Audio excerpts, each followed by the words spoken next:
Morning everyone. একটা মিষ্টি সুন্দর বৃষ্টিমুখর সকালে তোমাদের সকলের জন্য রইল আন্তরিক ভালোবাসা, অনেক অনেক শুভকামনা। এত সুন্দর একটা দিনে আমি আমার বান্ধবীর বাড়ি না এসে পারলাম না। তো দেখো আমরা দুজন বৃষ্টির মধ্যে ঘরে কি সুন্দর মজা করছি।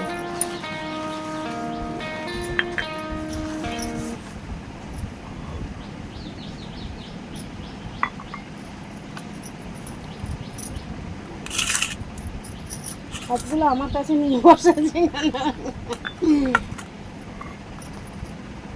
কি বলে সব সিঁদুর, সবই সিঁদুর, চন্দন সিঁদুর।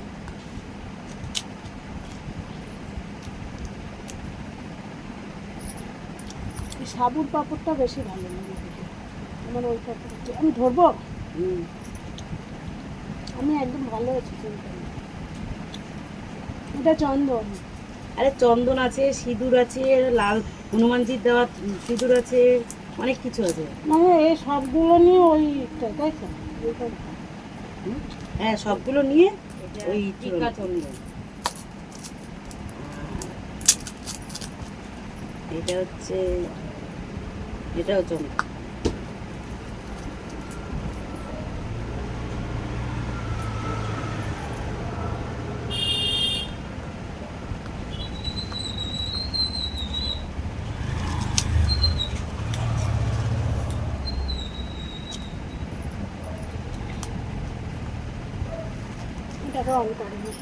আমি বন্ধ করে দিচ্ছি, তোমার কিন্তু দেবো। আমি করলে তো চা পুরো জল হয়ে গেল। এটা খুলে যাচ্ছে না, পরে আর চেষ্টা করেও হচ্ছে না। মানে চন্দন সব ঠাকুরের জন্য এনেছে। তো দেখো এদিকে আমার বান্ধবী এই সব কিছুই কিন্তু অনলাইনে অর্ডার করেছিল, আর সমস্তটাই ওর মুখে শুনলে ঠাকুর পুজোর জন্য অর্ডার করেছিল। আর এই যে সাবুর পাঁপড়টা দেখছো না, এদিকে আমরা সাবুর পাঁপড়, এদিকে বাটার দিয়ে পাউরুটি টোস্ট। মানে আমি ভিডিওটা এডিট করার সময়, ভয়েস দেওয়ার সময় ওর মুখের হাসিটা দেখে আমার ভীষণ হাসি পাচ্ছিল, কারণ আমরা এখানে খুব মজার মজার গল্প করছিলাম। চা তো পুরো ঠান্ডা জল হয়ে গেছিলো। আর সত্যি কথা বলতে ও আমাকে এরকম বলছিল যে নে এবছর পাঁপড়টা খেয়ে নে, সামনের বছর কি হবে না হবে এইগুলো ভেবে না আমার যখন ভিডিওটা আমি ভয়েস দিচ্ছি আমার ভীষণ হাসি পাচ্ছিল। মানে রথের পরের দিন আমি গেছিলাম, পরের দিন যাতে এই যে সাবুর পাঁপড়, ও আমাকে রথের দিনই যেতে বলেছিল, আমি যাইনি।